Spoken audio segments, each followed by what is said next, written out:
लखा हलंदी अचे है जीअं दुनिया हलंदी अचे ओ लिखी लिखी गुण ॻाल्हियूं लख वियाल ॾे ओ लिखी लिखी गुण ॻाल्हियूं लख वियाल ॾे जीअं दुनिया हलंदी अचे साईं तुंहिंजी सना हलंदी अचे ओ लिखी लिखी गुण ॻाल्हियूं लख वियाल ॾे ओ लिखी लिखी गुण ॻाल्हियूं लख वियाल ॾे ओ उम्मत सां तो अजीब जी उम्मत सां तो अजीब जी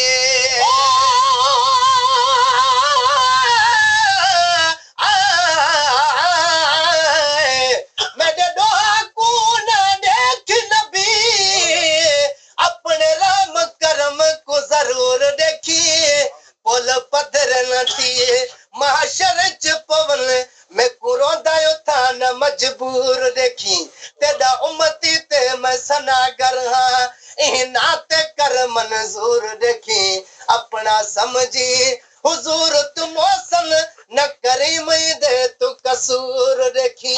ओ उम्मत सा तो अजीब जी ओ उम्मत सा तो अजीब जी ओ रऊफ रही महबीब जी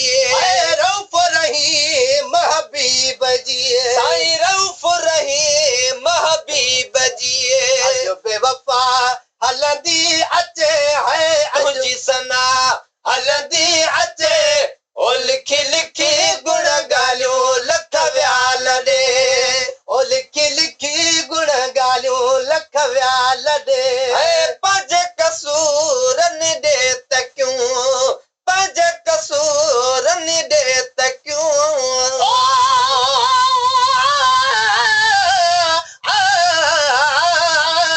वॾे ॾोह कि तुम में मुजरिम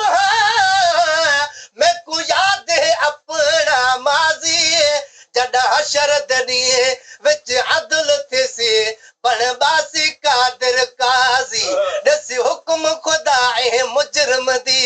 हुन तौल गिनो ताराज़ी रखी परदा मिरल दे बेते थी विशाल मोहम्मद राज़ी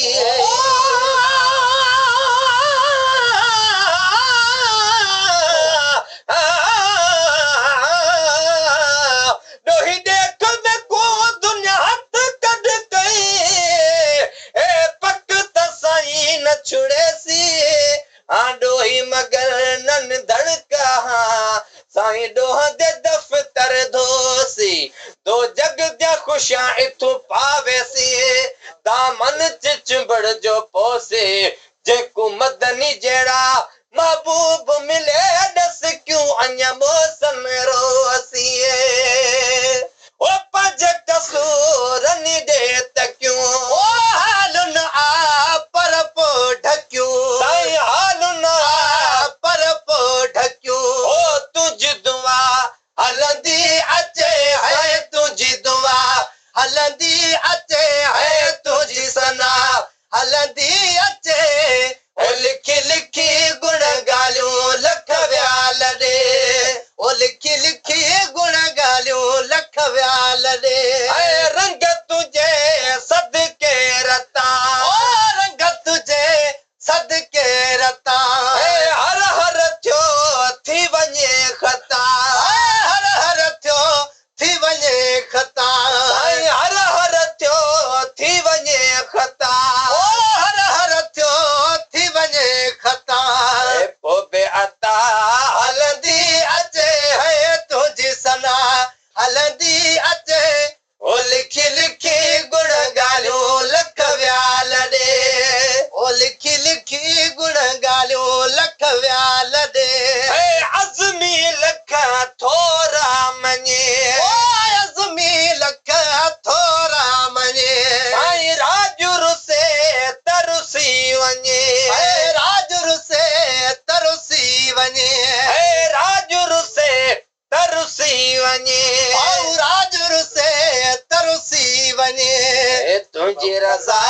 हलंदी